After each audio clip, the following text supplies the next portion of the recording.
Hello बच्चों, आज हम क्लास 12 केमिस्ट्री के चैप्टर 5 पृष्ठ रसायन के अंतर्गत उत्प्रेरक पढ़ने जा रहे हैं। उत्प्रेरक किसे कहते हैं? वे पदार्थ जो रासायनिक अभिक्रिया की गति को प्रभावित करते हैं या परिवर्तित करते हैं, उसे हम क्या कहते हैं? उत्प्रेरक कहते हैं। उत्प्रेरक वे पदार्थ होते हैं जो रासायनिक अभिक्रिया की दर को परिवर्तित कर देते हैं, उन्हें उत्प्रेरक कहते हैं। और इस घटना को हम कहेंगे उत्प्रेरण। जो घटना घट रही है उस घटना को हम कहेंगे उत्प्रेरण। और जो पदार्थ होते हैं वो क्या होते हैं? उत्प्रेरक होते हैं। जो रासायनिक अभिक्रिया की दर को परिवर्तित कर देते हैं वे पदार्थ उत्प्रेरक कहलाते हैं। और जो घटना होती है उसे हम क्या कहते हैं? उत्प्रेरण कहते हैं। जैसे मैं उदाहरण ले रही हूँ, पोटेशियम क्लोरेट को अगर हम गर्म करते हैं तो हमें यहाँ पे बहुत अधिक ताप देना पड़ता है। करीबन 653 से 873 केल्विन तक हम यहाँ पे ताप देते हैं, तब यह विघटित होता है ना? तब यह क्या हो जाता है? विघटित हो जाता है। अगर मैं यही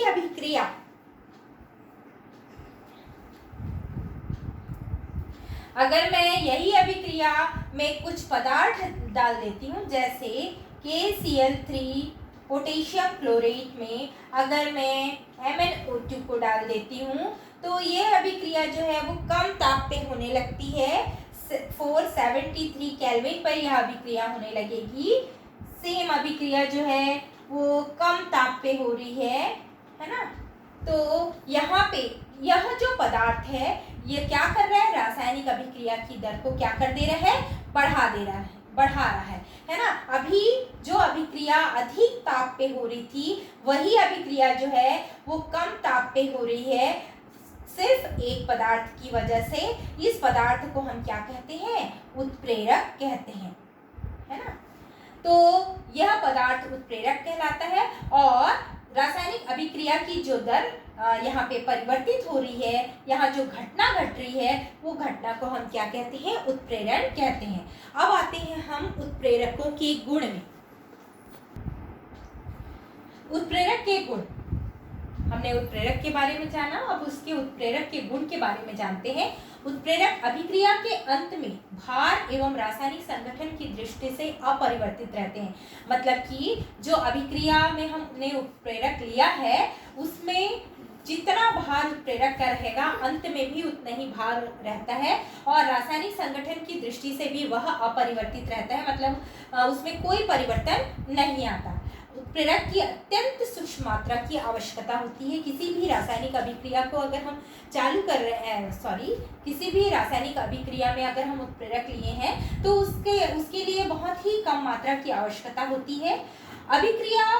उत्प्रेरक जो है वो अभिक्रिया को प्रारंभ नहीं करवा सकता, है ना? किसी भी अभिक्रिया को उत्प्रेरक प्रारंभ नहीं करवा सकता। और उत्प्रेरक जो है वह किसी भी अभिक्रिया की साम्यावस्था को प्रभावित नहीं करता। उत्प्रेरक जो होते हैं चूड़े के रूप में अगर हम लेंगे उत्प्रेरक को तो वह बहुत अधिक प्रभावी रहता है। और उत्प्रेरक की प्रकृति जो होती है वो विशिष्ट प्रकृति की होती है। मतलब हम हर एक अभिक्रिया में एक ही प्रकार का उत्प्रेरक का उपयोग नहीं कर सकते। अलग अलग अभिक्रियाओं के लिए अलग अलग उत्प्रेरकों की आवश्यकता होती है। एक ही प्रकार का उत्प्रेरक जो है वह सभी अभिक्रियाओं को संपन्न नहीं करवा सकता। अब आते हैं अगला, उत्प्रेरकों का वर्गीकरण हम देखते हैं तो हमारे पास दिखता है धनात्मक उत्प्रेरक, है ना?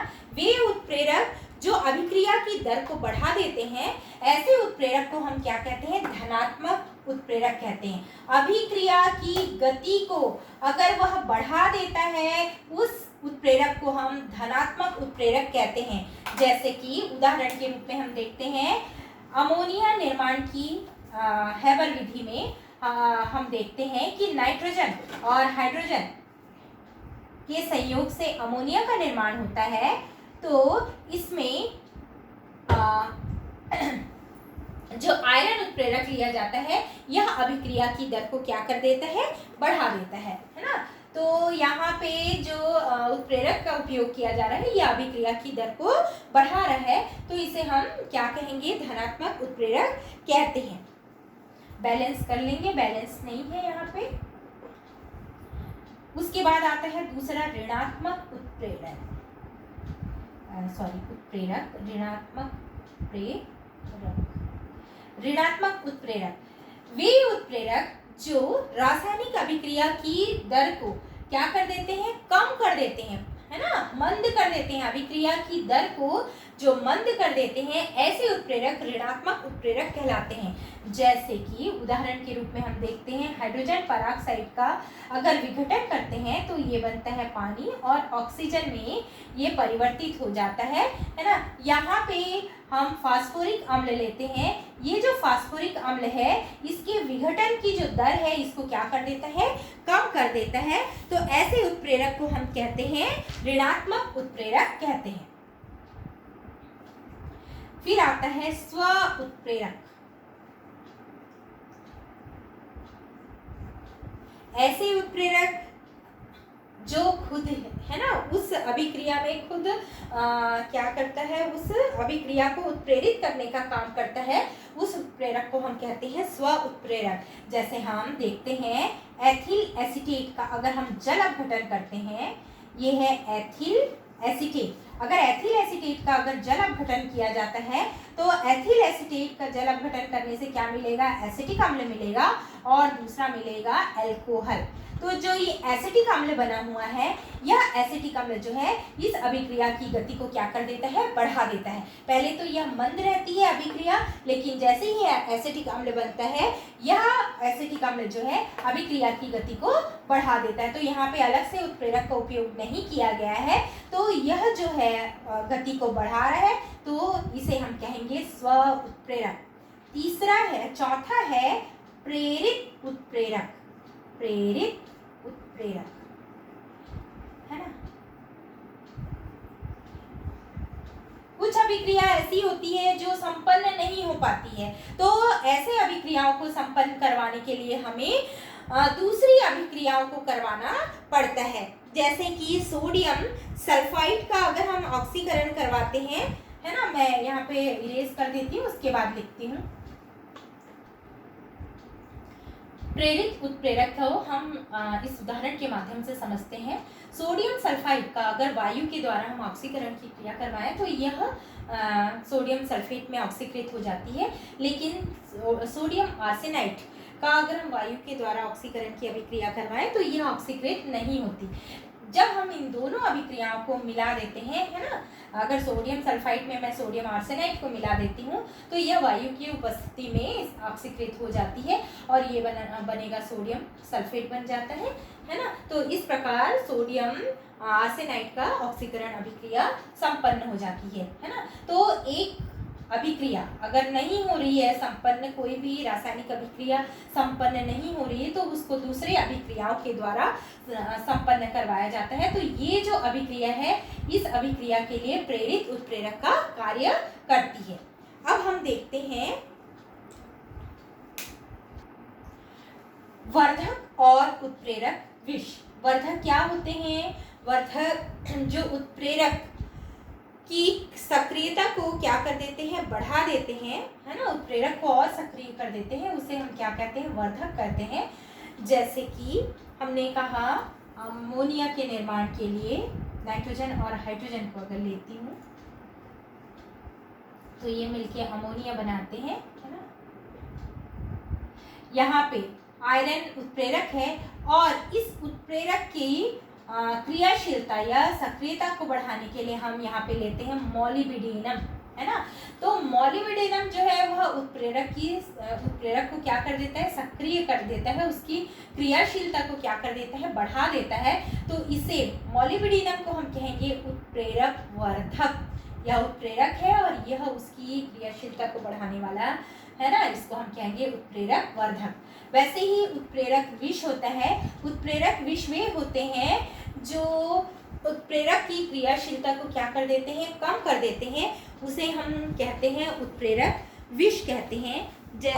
जैसे कि सल्फ्यूरिक अम्ल के निर्माण की विधि में हम देखते हैं, सल्फर डाइऑक्साइड का अगर हम ऑक्सीकरण करते हैं तो ये सल्फर ट्राइऑक्साइड में ऑक्सीकृत हो जाता है। इसमें प्लैटिनम जो है उत्प्रेरक का कार्य करता है और आर्सेनिक का जो ऑक्साइड है ना, यह विष का कार्य करता है, विष का कार्य। सल्फर डाइऑक्साइड का जब हम ऑक्सीकरण करते हैं तो ये सल्फर ट्राइऑक्साइड में परिवर्तित होता है, जिसमें प्लैटिनम जो है यह उत्प्रेरक का कार्य कर रहा है। इस उत्प्रेरक की क्रियाशीलता को यह आर्सेनिक का ऑक्साइड जो है वो कम कर देता है, उत्प्रेरक की क्रियाशीलता को या सक्रियता को कम कर देता है, उसे हम कहते हैं उत्प्रेरक विष कहते हैं, है ना। तो यह जो है यह उत्प्रेरक विष का कार्य करता है ना। वर्धक जो उत्प्रेरक की क्रियाशीलता को बढ़ा देते हैं, उत्प्रेरक विष जो उत्प्रेरक की क्रियाशीलता को क्या कर देते हैं, कम कर देते हैं, उसे हम क्या कहते हैं, उत्प्रेरक विष कहते हैं। ठीक है, इसके बाद हम अगला देखते हैं। उत्प्रेरक का वर्गीकरण अगर हम करते हैं तो हमको हम देखते हैं समांगी उत्प्रेरण और विषमांगी उत्प्रेरण। विषमांगी उत्प्रेरण, समांगी उत्प्रेरण है ना, जिसमें अभिकारक और उत्प्रेरक की प्रावस्था समान होती है, उसे हम कहते हैं समांगी उत्प्रेरण, है ना। और विषमांगी उत्प्रेरण जिसमें अभिकारक और उत्प्रेरक की जो प्रावस्था है वो अलग अलग होती है, उसे विषमांगी उत्प्रेरण कहते हैं। समांगी में मैंने कहा अभिकारक व उत्प्रेरक की प्रावस्था समान होती है। इसमें मैंने कहा अभिकारक व उत्प्रेरक की प्रावस्था भिन्न भिन्न होती है, भिन्न भिन्न होती है, उसे हम क्या कहते हैं, विषमांगी कहते हैं। इसके अंतर्गत हम देख लेते हैं सल्फर डाइऑक्साइड का फिर से ऑक्सीकरण करती हूँ तो ये सल्फर ट्राइऑक्साइड में परिवर्तित हो जाती है ना।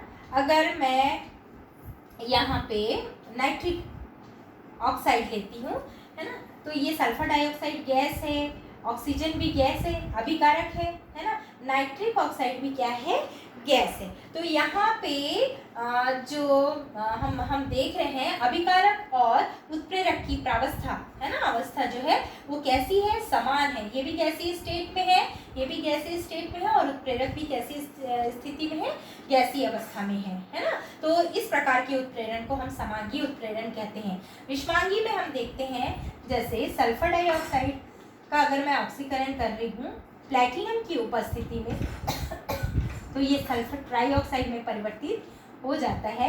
यहाँ पे सल्फर डाइऑक्साइड गैसीय अवस्था में है, ऑक्सीजन भी गैसीय अवस्था में है, लेकिन प्लैटिनम जो है वो सॉलिड अवस्था में है, यानी कि ठोस अवस्था में है। ये ठोस अवस्था में है, गैसीय अवस्था में है ना। अभिकारक और उत्प्रेरक की प्रावस्था जहाँ भिन्न भिन्न होती है उसे हम विषमांगी उत्प्रेरण कहते हैं। ये देखो अभिकारक जो है गैसीय अवस्था में है और उत्प्रेरक जो है वो कौन सी अवस्था में है, ठोस अवस्था में है, तो इसे हम विषमांगी उत्प्रेरण कहते हैं। विषमांगी उत्प्रेरण जो है वो अधिशोषण के सिद्धांत पर कार्य करता है ना। यहाँ पे आपका जो उत्प्रेरक है वो ठोस अवस्था में है और जो आपका जो अभिकारक है वो कौन सी अवस्था में है, गैसीय या द्रव अवस्था में है। यह उत्प्रेरक है, उत्प्रेरक कौन सी अवस्था में है, मैंने कहा ठोस अवस्था में है और आपका जो अभिकारक है वो गैस या द्रव के अवस्था में है ना। तो यहाँ पे अधिशोषण के सिद्धांत पर यह कार्य करता है। तो अधिशोषण के सिद्धांत पर कैसे कार्य करता है उसको थोड़ा सा हम चित्र को ड्रॉ करते हैं, उसके बाद देखते हैं। मैंने आपको बताया है कि जो पृष्ठ पर जो अणु या परमाणु होते हैं वो उन पर असंतुलित बल कार्य करता है। असंतुलित बल कार्य करता है मतलब उस पर केवल अंदर के अणुओं के द्वारा बल लगाया जाता है, बाहर उसी प्रकार के अणु उपस्थित रहते हैं क्या? नहीं रहते हैं, है ना।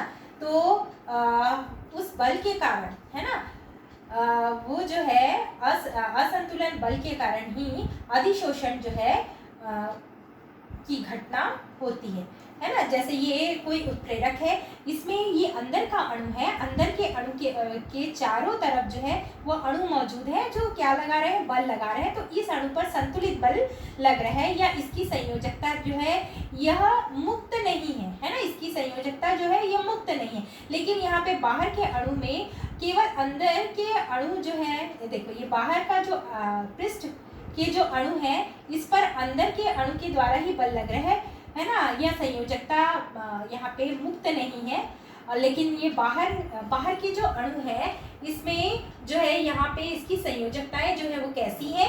मुक्त है ना। तो इन मुक्त संयोजकताओं को यह क्या करता है? दूसरे अणु को आकर्षित करके यह पूर्ण करता है। मान लो ये उत्प्रेरक है और यह क्या है? अभिकारक है। अभिकारक जिसमें ए और बी प्रकार के यहाँ पे अभिकारक है ना। ए और बी प्रकार के अभिकारक हैं और ये जो दिख रहे हैं यह उत्प्रेरक की क्या है? मुक्त संयोजकता है।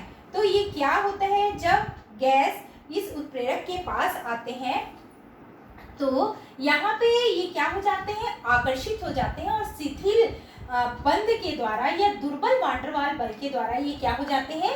जुड़ जाते हैं। जैसे ही जुड़ेंगे, ये क्योंकि हमको पता है कि अधिशोषण जो है यह कैसी अभिक्रिया होती है?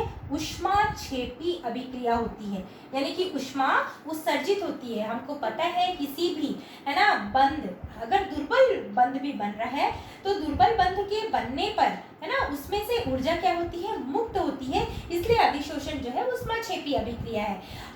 अधिशोषण की जो ऊष्मा है ना निकल रही है, जो ऊष्मा यहाँ पे उत्सर्जित हो रही है, वह अभिक्रिया की दर को क्या कर देती है? बढ़ा देती है। मतलब अधिक से अधिक जो है अणु इसके क्या आते हैं? इसके ओर आकर आकर्षित होते हैं। तो ये यहाँ पे आके क्या होते जाएंगे? जुड़ते चले जाएंगे।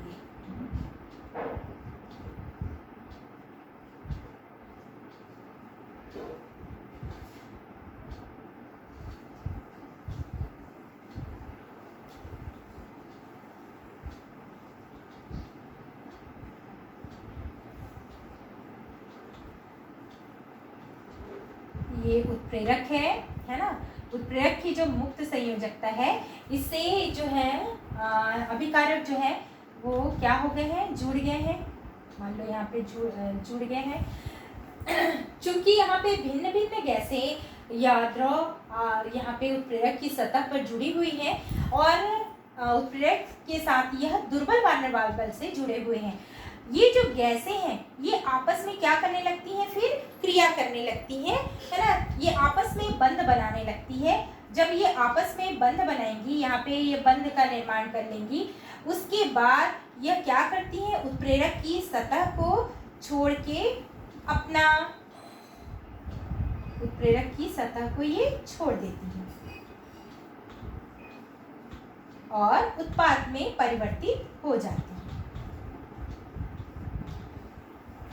ये उत्प्रेरक की जो सतह है ना, पृष्ठ है, इसको यह छोड़ देती है और क्या करती है? उत्पाद में परिवर्तित हो जाती है ना। उत्प्रेरक की सतह पर जो अभिकारक है ना, इनका क्या होने लगता है? अधिशोषण होता है। अधिशोषण ऊष्माक्षेपी अभिक्रिया है, उससे ऊष्मा उत्सर्जित होती है और अधिक से अधिक जो अभिकारक है वो उत्प्रेरक की सतह से जुड़ते चली जाती हैं। अगर भिन्न भिन्न प्रकार की गैसें अगर जुड़ी हुई हैं तो वो आपस में क्या बनाने लगती हैं? बंध बनाने लगती हैं और जब ये बंध बनाना शुरू करेंगे तो उत्प्रेरक की सतह को ये क्या करते चली जाती हैं?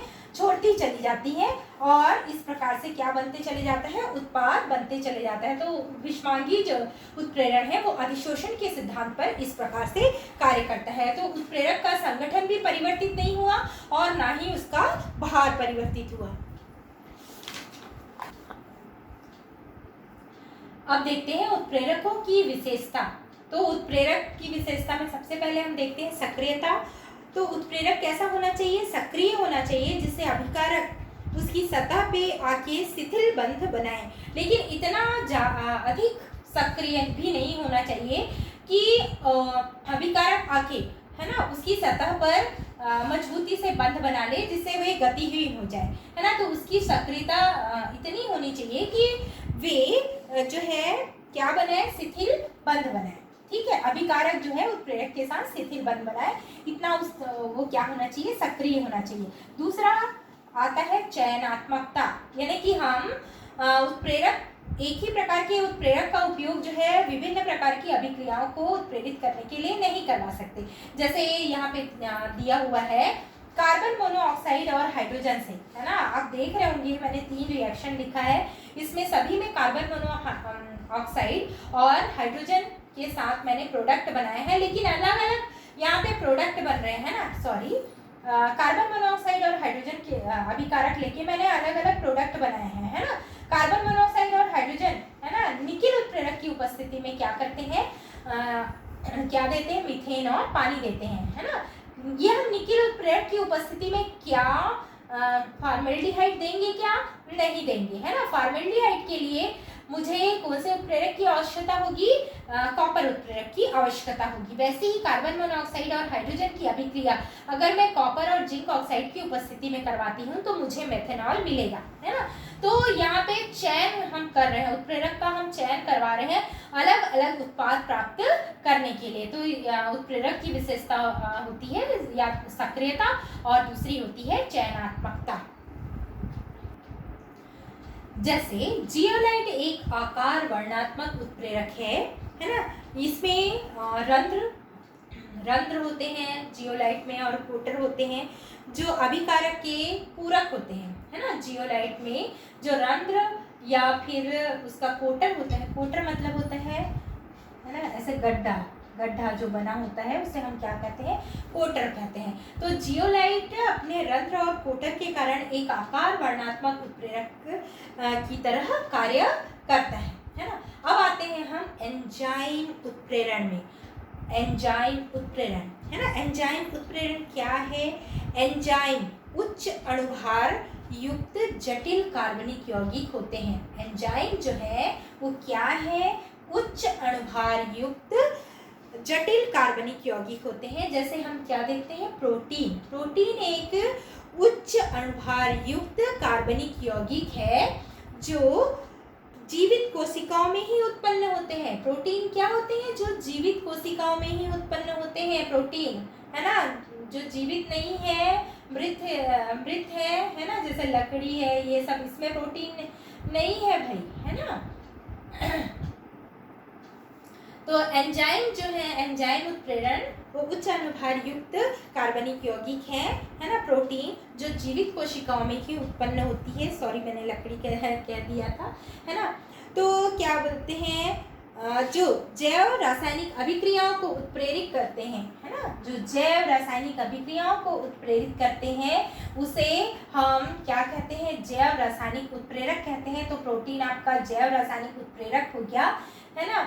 और इस घटना को हम क्या कहते हैं? एंजाइम उत्प्रेरण कहते हैं। ठीक, एंजाइम क्या होते हैं? जटिल कार्बनिक यौगिक होते हैं, जैसे प्रोटीन, है ना। प्रोटीन जो है वो जीवित कोशिकाओं से ही उत्पन्न होते हैं और यह जैव रासायनिक अभिक्रियाओं को ही उत्प्रेरित करते हैं। तो इन्हें हम जैव रासायनिक उत्प्रेरक कहते हैं और इस घटना को हम एंजाइम उत्प्रेरण कहते हैं। उदाहरण हम देख लेते हैं यहाँ पे। सुक्रोज, ये क्या है? सुक्रोज। सुक्रोज का अगर हम जल अपघटन करते हैं इन्वर्टेज की उपस्थिति में, तो ये ग्लूकोज और फ्रक्टोज में क्या हो जाता है? टूट जाता है। ये इन्वर्टेज जो है यह जैव रासायनिक उत्प्रेरक है। ठीक है, वैसे ही ग्लूकोज का अगर हम फिर से जाइमेज एंजाइम की उपस्थिति में हम करते हैं तो ये अल्कोहल और कार्बन डाइऑक्साइड में टूट जाता है। तो इसे हम क्या कहते हैं? एंजाइम उत्प्रेरण कहते हैं, है ना। इस घटना को हम एंजाइम उत्प्रेरण कहते हैं। एंजाइम भी क्या होते हैं? एक आकार वर्णात्मक उत्प्रेरक होते हैं। एंजाइम भी कैसे होते हैं? आकार वर्णात्मक उत्प्रेरक होते हैं। हम देखते हैं, एंजाइम उत्प्रेरण भी आकार वर्णात्मक उत्प्रेरण है ना। जैसे ये एंजाइम है एक प्रकार का जिसमें कोटर है ना, कोटर है ना, मैंने कहा था गड्ढे है ना, छोटे छोटे गड्ढे रहेंगे या तो रंध्र रहता है ना। तो आकार वर्णात्मक जो उत्प्रेरक है उसकी विशेषता होती है कि उसमें जितने ज़्यादा से ज़्यादा रंध्र हों या फिर कोटर हों वो उतने ही अच्छे क्या होते हैं, उत्प्रेरक होते हैं। तो एंजाइम में ये क्या है, कोटर होते हैं। ये कोटर जो है यह सक्रिय केंद्र है ना।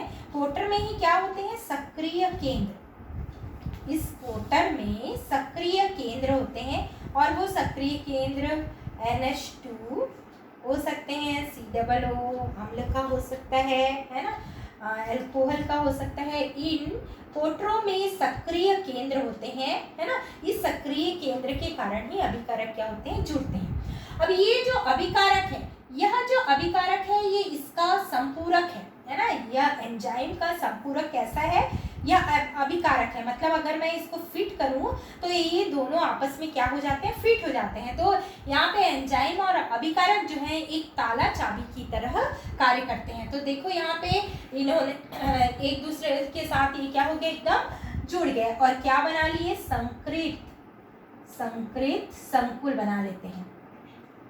ये बना लिए संकृत संकुल बना लिए, ठीक है। संकृत संकुल बनाने के कुछ देर बाद ही ये क्या हो जाते हैं, टूट जाते हैं और एंजाइम हमको फिर से वैसी भार और संगठन की दृष्टि से वैसे ही प्राप्त हो जाते हैं और क्या मिल जाता है, हमको प्रोडक्ट मिल जाता है। तो एंजाइम उत्प्रेरक जो है वो आकार वर्णात्मक उत्प्रेरक होते हैं।